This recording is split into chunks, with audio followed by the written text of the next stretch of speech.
Padahal nggak ada ilmu, sok berilmu dia, sok tahu juga. Itu orang munafik. Ketika dipraktekkan sama sekali nggak punya, karena cuma ikut-ikutan. Loh, makin rajin beribadah dan beramal, tambah jauh tersesatnya.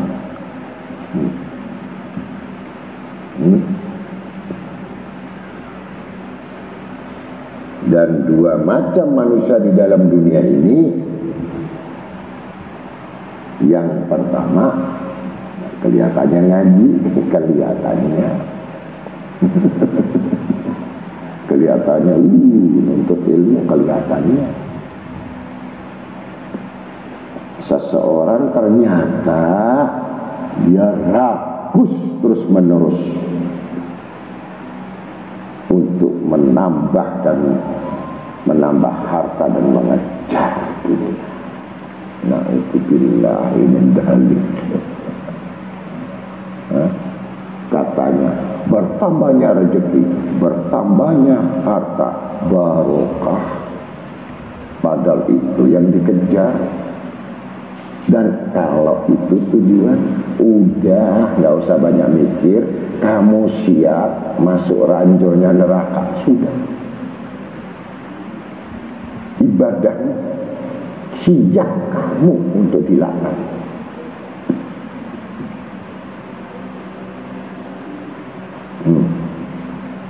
Iblis masuk jalan darah tadi. Tadi kan disebut, andai kata kamu dapat, itu hanya kecil dibandingkan apa pemberian Tuhan itu.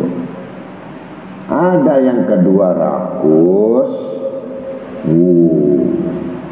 haus dia, nambah amal, nambah hafal, nambah tawasul, nambah wirid, nambah dzikir, nambah ya, yang diketahui ditambah-tambah. Ini yang bisa dapat berkah.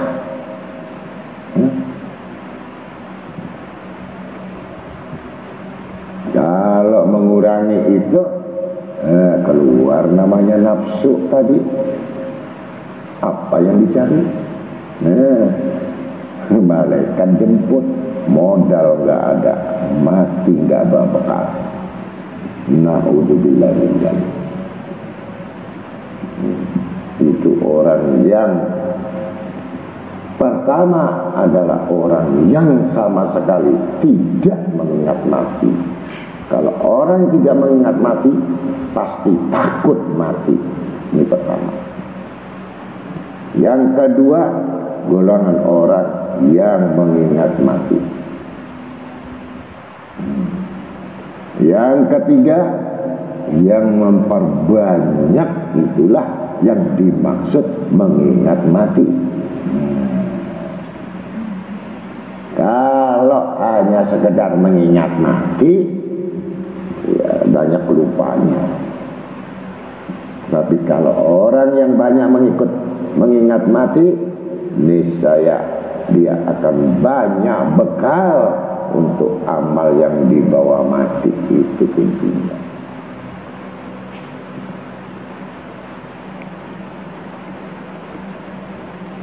Maka orang yang rakus menuntut ilmu selalu bertambah dapat keridhaan Allah. Dari Islam menuju iman, dari iman ke ihsan, dari takwa menuju ridha, dari takwa menuju tawakal. Itu kuncinya. Ternyata nggak ada apa-apanya dunia ini, nggak ada apa-apanya. Kalau nggak percaya, tanya orang yang sakit parah, ditawari mobil, ditawari rumah, ditawari harta, kata si orang sakit, ambil saja semuanya kalau aku masih diberikan panjang umur sehat, karena penyakitnya sudah komplikasi. Baru tahu kalau harta tadi nggak berguna. Itu masih sakit, apalagi mati. Baru sadar, baru bangun dari tidurnya. Selama ini dia tertidur. Apa yang tertidur? Hatinya tertidur, nggak melek. Itu orang mati sebelum mati, tertipu dengan matanya.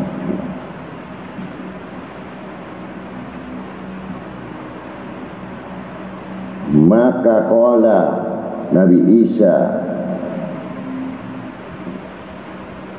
binti Maryam, man alima wa amila fadalik alladhi yud'a fi malakuti samawati alima. Nabi Isa binti Maryam berkata, barang siapa yang mengetahui ilmu, artinya ilmu mengenal Allah, lalu diamalkan dan diajarkan, maka itulah orang-orang yang disebut manusia besar di alam malakut. Kecil di muka bumi, tapi besar di alam malaikat sana. Gak perlu banyak manusia, gak perlu banyak pengikut. Kata orang-orang sufi tadi, menjauh, lari ke Gunung Muria sana, sembunyi Sunan Muria. Ada yang sembunyi di hutan, ada sembunyi yang di gunung. Nggak perlu, karena dia besar, ribut di alam malaikat. Jadi kalau masih banyak bergaul dengan manusia, ya sedikit sekali dia bergaul dengan Allah itu.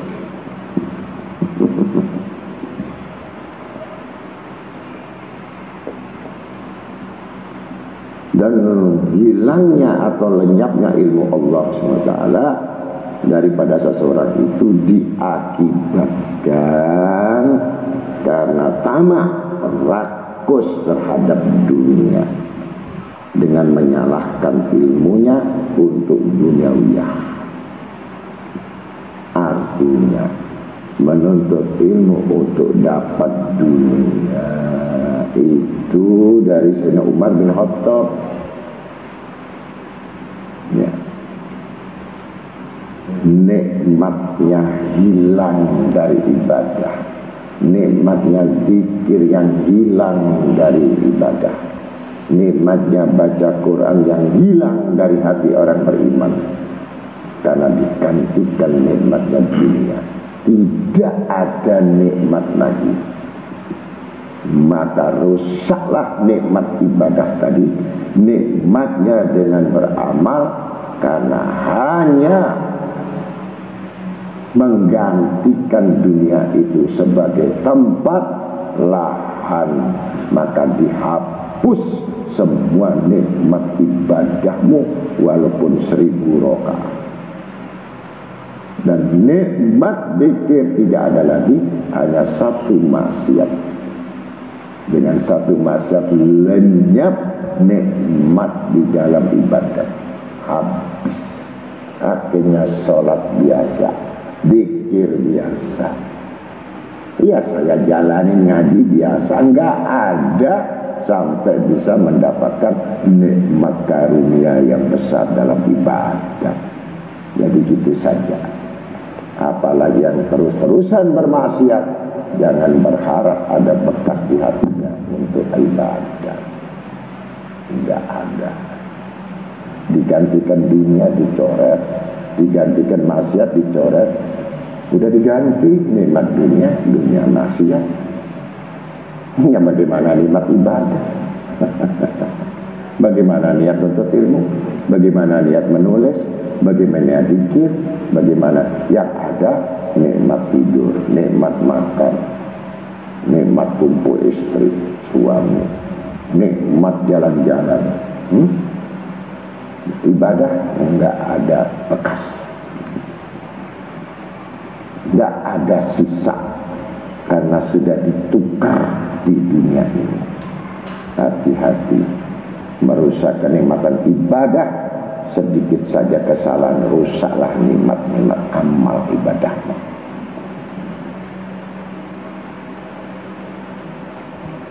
Abu Hafiz radhiyallahu an berkata, 10 sifat buruk dan lebih buruk jika berada manusia tertentu. 1, dolim, kejam dalam kekuasaannya. Kalau udah orang memiliki kekuasaan, mendolimi dia. Udah merasa kuasa, mendolimi. Janji palsu, amanat, khianat, ngomong dusta. Dolim.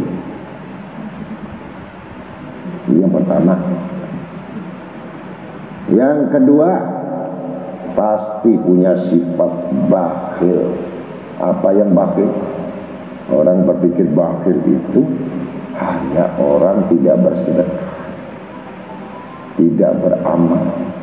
Banyak kelihatannya sedekahnya, kelihatannya beramal, kelihatannya loman, kelihatannya,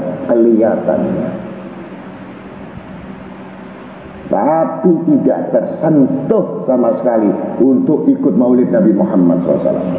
Ini orang yang paling bakhil.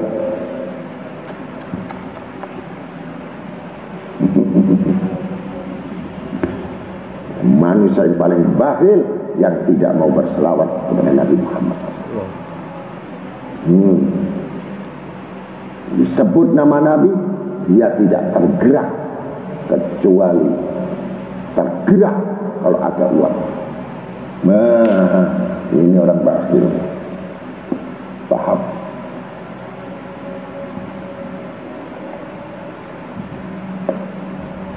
Niat amal, ya tadi, nggak ada ilmu beramal, salah niat, tendensi, motivasi, balasan, tidak ikhlas.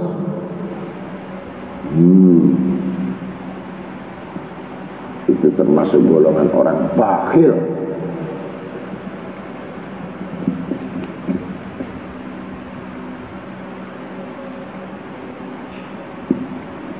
Ketiga, sifat tamak.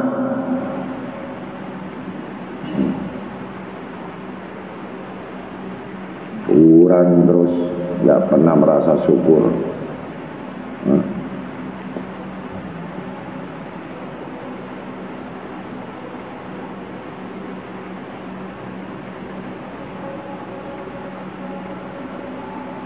Terutama datang kepada ulama, rakus sama ulama tadi. Rakus, bukan rakus ilmu, biar cepat sugih, biar cepat kaya, biar cepat ini, biar cepat ini rakus.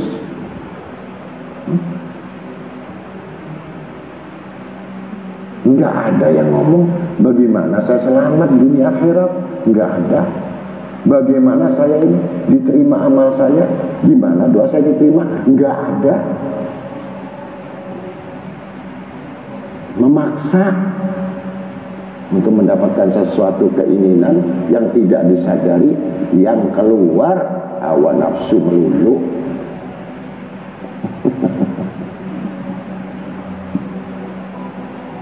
Kemudian yang keempat, rakus pada fakir miskin. Ada orang rakus sama fakir miskin. Ada hak fakir miskin dimakan sama dia. Ada amanat dari fakir miskin dimakan sama dia. Amanat. Ini rakus sama fakir miskin itu.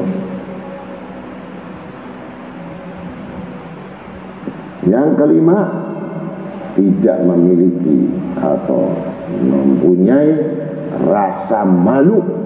Aduh, celaka sih. Pada bangsawan disebut penjilat.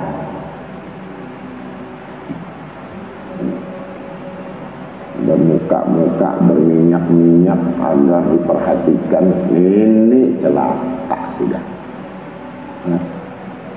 Supaya dapat belas kasih.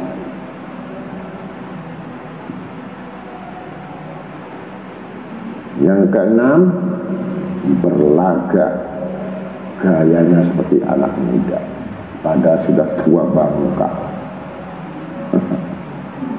Udah STY macam-macam.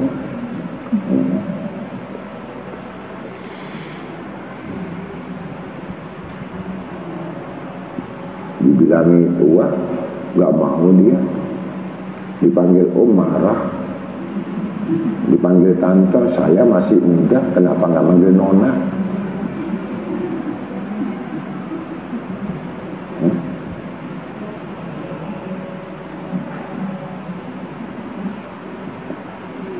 Jalan supaya orang melihat dia. Kalau saya jalan itu, kalau di luar saya ngomong, Nunggu Saripin udah gak laku, siapa yang melihat saya? Andai kata yang melihat saya, duit saya. Paham saya. Kalau ada anak muda tertarik sama, cinta sama saya, karena saya punya duit, itu aja. Paling ngajaknya ke mall. Nggak ada yang mau diajak ke kafe, yang di warteg itu yang ada wifi nggak mau.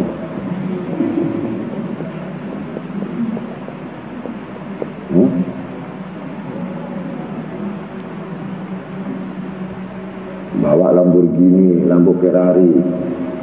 Gimana Pak Om? Itu bawa sepeda, belum.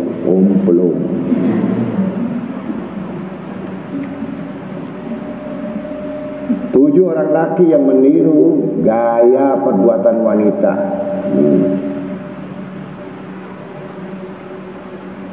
Bersolek. Kedelapan orang yang juhud disebut juhud, tapi gayanya juhud, gayanya melarat, gayanya fakir, actionnya mendekati orang yang ahli dunia. Juhud apaan? Ngomong juhud, tapi mengharapkan sama orang ahli dunia. Kesembilan yang paling dibenci, buruk, bodoh dalam ibadat. Orang yang bodoh dalam ibadat pasti musibah.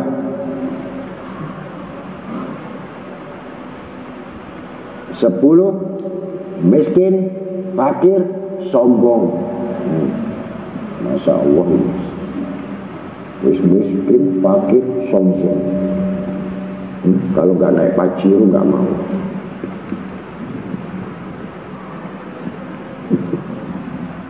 Kalau nggak naik Mercy nggak mau. Ada fakir.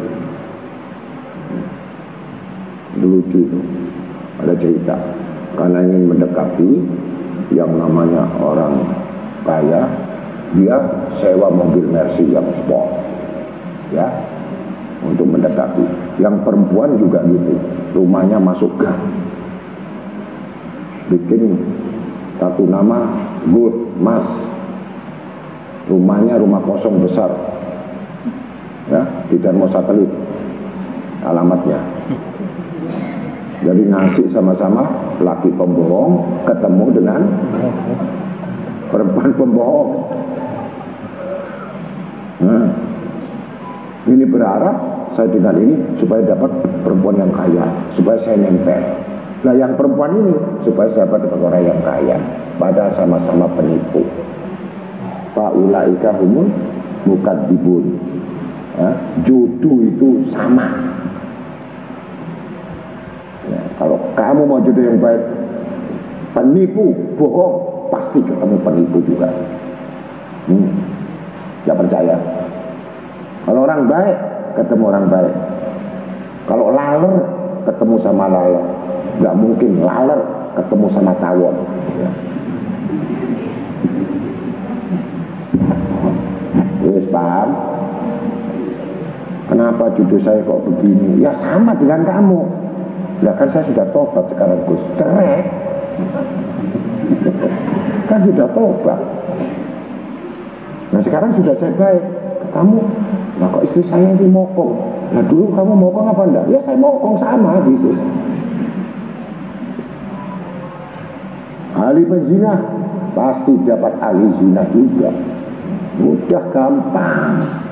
Makan riba pasti suaminya juga makan riba. Tulis masing-masing. Di pengajian dapat istri pengajian. Kerja karaoke dapat istri karaoke. Udah. Orang kantor dapat jodoh orang kantor juga. Yang bulet sama-sama bulet. Itu kok kamu marah sama Allah Ta'ala. Bersihkan diri kamu, sucikan diri kamu, tobatlah kamu, pasti kamu dapat orang baik. Oh gitu.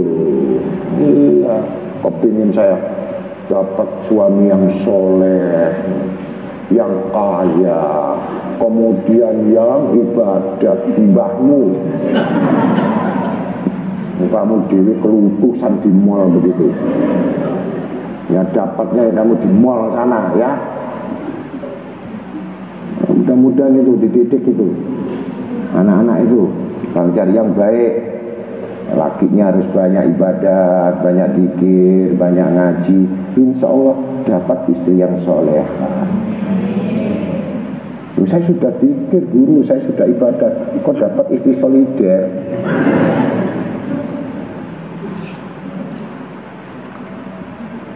Ya kamu ngajinya salah niatnya.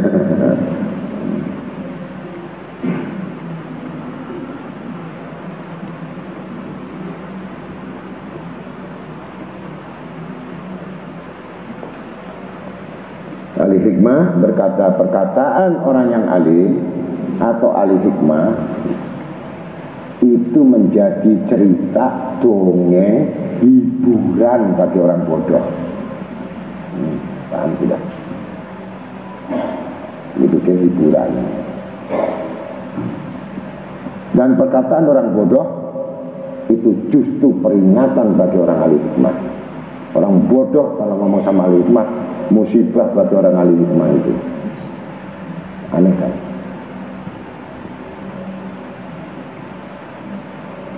Karena Abu Lais Asmargondi berkata, orang bodoh jika mendengar nasihat, perkataan al-hikmah atau al-hakim, mereka anggap sebagai bentuk lelucon dan merasa aneh, sehingga menjadi hiburan bagi mereka. Sebaliknya jika orang hikmah mendengar perkataan orang yang bodoh, maka terasa sekali bahwa perkataan itu sangat buruk dan jelek sekali. Atau jadi peringatan bagi ahli hikmah untuk menghindari atau menjauhinya. Karena hasrat atau keinginan orang bodoh itu hanya sifatnya ingin mendengar. Ingin mendengar. Dan bedanya kalau ulama punya hasrat, keinginannya meriwayatkan bagaimana orang-orang yang zuhud. agar menjaga dan memperhatikan apa yang didengar sekaligus mengamalkan. Itu kalau orang-orang yang betul-betul menuntut ilmu mengamalkan. Maka khamsun fi alamatun syaqa qaswatu fil galab wajmudul ain wa qillatul haya wa rubbatu fid dunya wa tulul amal. Ada 5 perkara yang menjadi tanda-tanda celaka. Pertama, keras hatinya. Susah. Kalau udah keras hatinya, nasihat nggak masuk.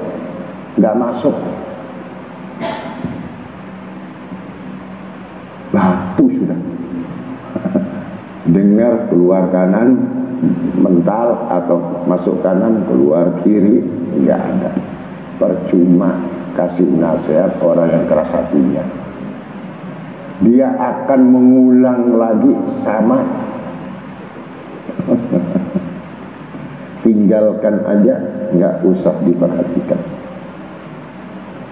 Yang kedua, beku matanya, nggak pernah menyesal dengan perbuatan dosa maksiatnya, nggak pernah nyesel, bahkan dia gembira berbuat maksiat. Bayangkan. Kemudian nggak punya malu, udah celaka sudah. Orang kalau nggak punya malu, nggak ada iman sudah. Iman nggak ada.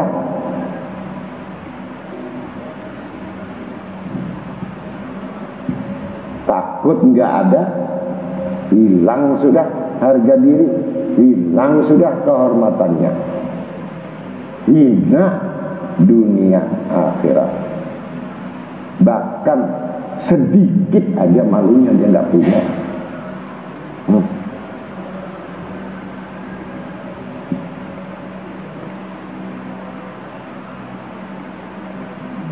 Wakilatul khayat warubatu fid dunya, cinta banget, ngelirik masalah duniawi, ngelirik aja itu. Kepingin nggak pernah wujud, kepingin nggak pernah muncul, kepingin melulu, hasratnya dunia. Masya Allah, dipancing dikit habis sudah. Gampang kalau menyelesaikan hal di dunia, pancing habis sudah, hilang akalnya sudah. Kalau orang kena dunia, pancing, hilang akal mereka sudah, nggak sehat lagi. Sampai akhirnya menghalalkan segala cara, itu jadinya. Dan pasti banyak ngelamun, angan-angan, andai kata. Waduh.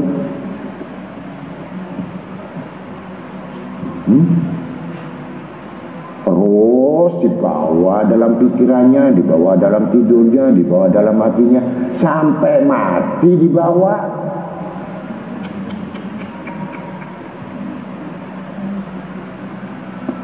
Itu orang mati nggak bawa iman.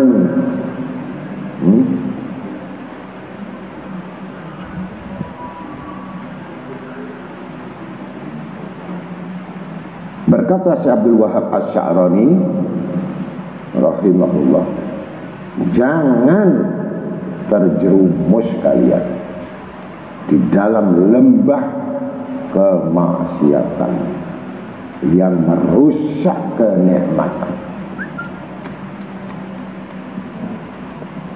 Jadi orang yang terjerumus kepada kemaksiatan itu pasti dicabut kenikmatan yang di dalam dan di luar.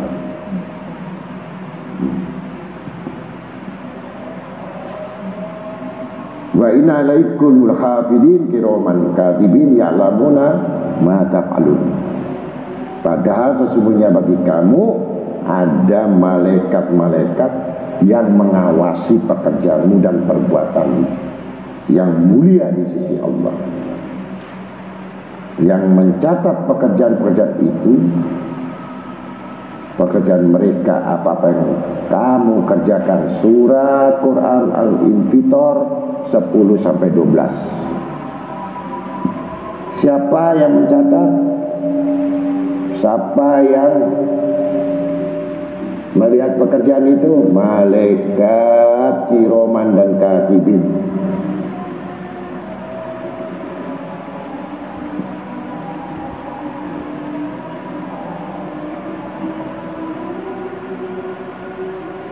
Qala Rasulullah SAW, man ata Allah faqad dzakarullah, wa in qalat salatuhu wa siyamuhu wa tilawatuhul Quran, wa man asalla faqad nasyallah wa in kasurat salatu wa siyamuhu wa tilawatuhul Quran.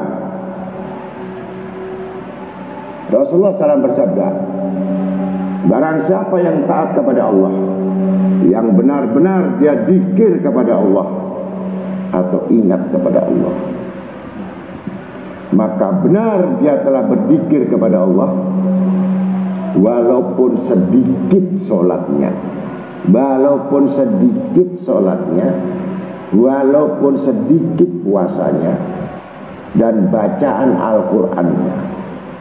Dan barang siapa yang durhaka kepada Allah, maka benar-benar dia telah lupa kepada Allah, walaupun banyak sholatnya, puasanya, dan bacaan Al-Qur'annya, karena tidak berzikir kepada Allah Ta'ala.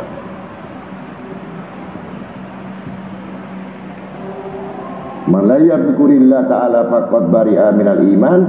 Barang siapa yang tidak berzikir kepada Allah Ta'ala, maka dia benar-benar terlepas imannya.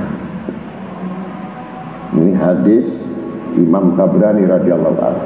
Jadi orang yang lupa, tidak berzikir di luar sholat, jalan, duduk, berbaring, bekerja, tidak zikir, terlepas imannya.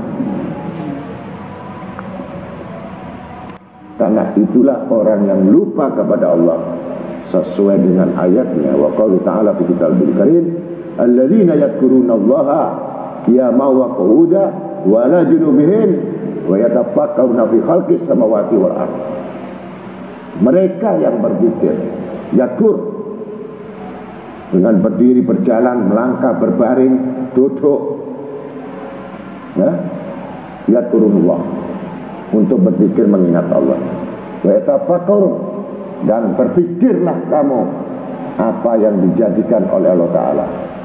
Fi khalqis samawati wal ardh, apa yang di langit, apa yang di bumi. Surat Al-Imran. Jadi orang yang tidak berzikir di luar sholat, di luar ibadah, pasti lepas imannya, seperti anak panah yang terlepas dari busurnya. Pasti lalai, dan itu pasti membawa dalam kesesatan.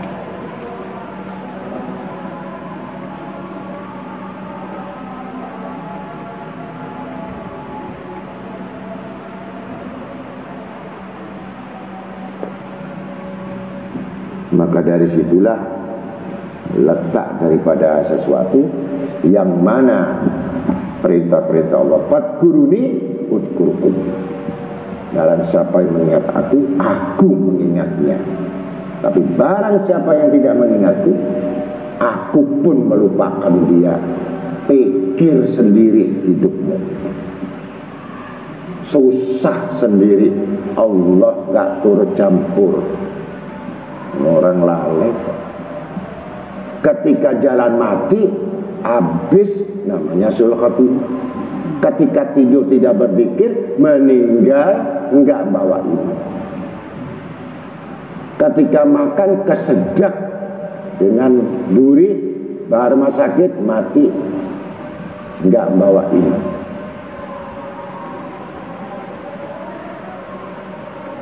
Ketika dicabut giginya, kena gerahnya, mati, nggak sadar, mati. Habis cabut, nggak ada 5 menit, mati. Nggak bawa iman. Karena apa? Tidak berzikir kepada Allah. Orang yang berzikir itu lebih hebat, lebih besar, lebih utama daripada sedekah 1 gunung emas.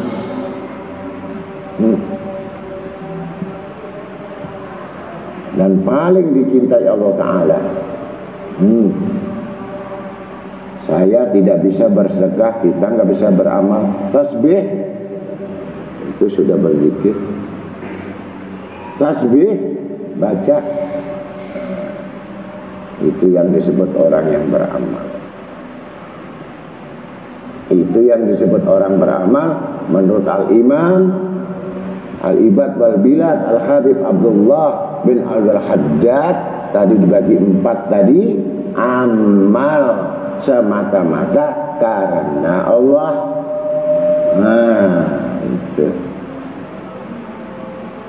Itu yang disebut karena Allah, lillah, artinya ikhlas.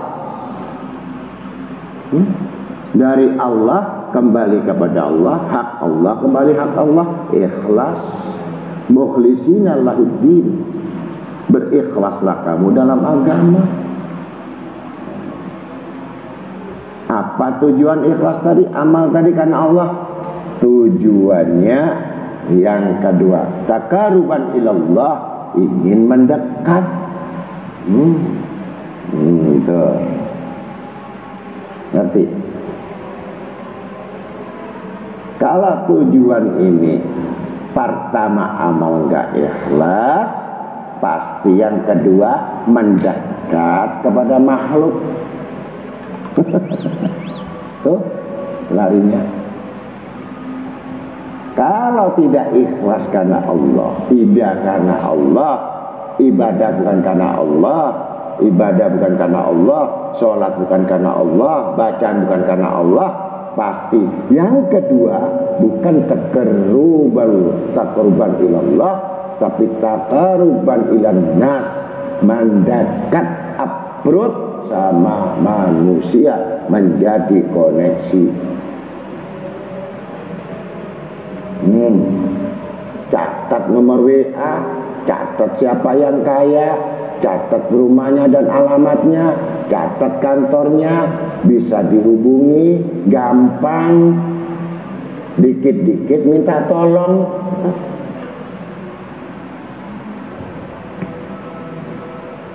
Kalau sudah demikian, amal nggak ada karena Allah, nggak ada, bohong.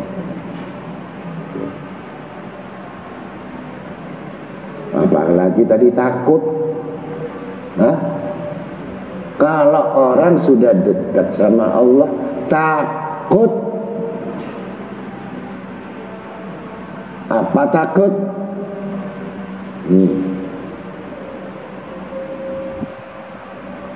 Takut mengharap segala sesuatu selain Allah, itu syirik sudah. Syariatnya kita kepada manusia, tapi hakikatnya bukan. Hakikatnya pada Allah. Kalau kamu tergantung terus sama manusia, manusia yang digantung mati, mati juga kamu. Ini orang sudah nggak punya akal. Ini orang mati sebelum mati. Ketika yang diharapkan tadi tidak memberi, tidak menolong, marah dia. Kenapa sekarang dia jadi pelit? Kenapa saya jadi bakhil? Dulu nolong saya. Ngapain itu dipikir? Jadi jangan sekali-kali tergantung yang digantungkan. Bukan semata-mata karena Allah.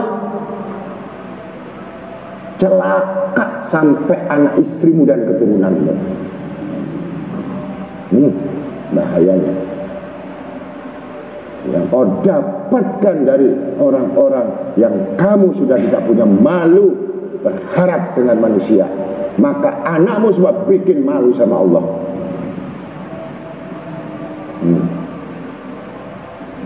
Bahaya. Ini orang-orang yang tidak memiliki Tuhan, tidak memiliki Allah. Jangan takut, langganan lari, jangan takut. Jangan takut sepi, jangan takut.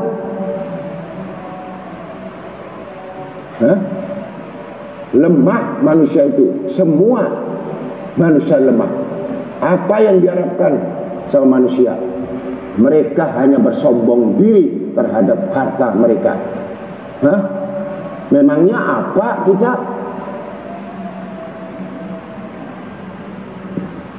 Kalau kamu sudah betul-betul mengandalkan Allah, kalau kamu mengandalkan nafsumu, pasti manusia tujuannya. Tapi kalau mengandalkan Allah, niscaya Allah lah sebagai penolongmu. Nah, begitu. Kamu keluar, diganti yang lebih bagus lagi.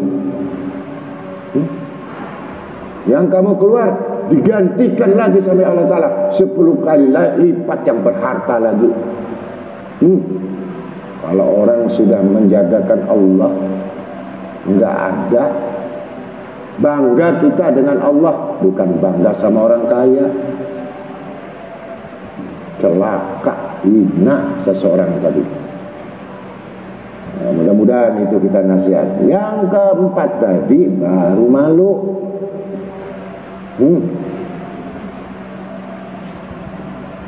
Ini Al-Imam Abdullah bin Abdul Haddad, saudara ratib. Orang dulu yang diangkat ahli ibadah, yang menguasai negeri, yang ngarang ratib. Bukan sekolah umum, bukan nggak boleh. Yang tempatnya tanah tandus, tapi kitabnya dirasakan seluruh dunia ini.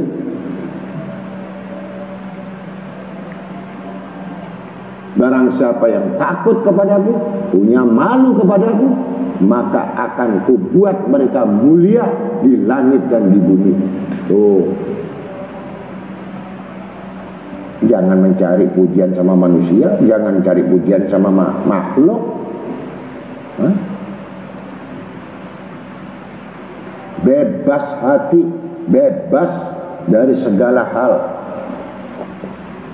Mau datang ke nggak mau datang, mau berteman atau tidak berteman, mau baik atau tidak baik, mau buruk atau buruk, bukan urusanmu. Yang khawatir urusanmu dengan Tuhanmu. Tuh, malu. Libasa taqwa minal zinatil khaya. Pakaianmu takwa, perhiasanmu malu. Punya orang malu-maluin.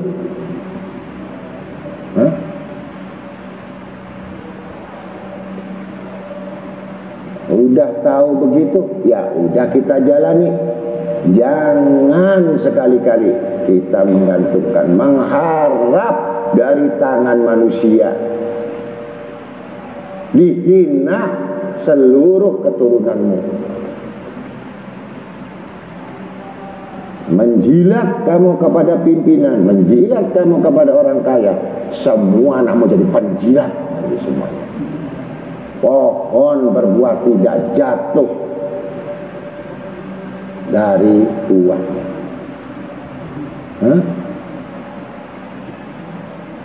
Yang hidup penuh dengan kepura-puraan, semua jadi dusta. Ibadah dusta, amal dusta, rumah tangga dusta, kerja dusta, semua dusta. Ini orang gak punya malu.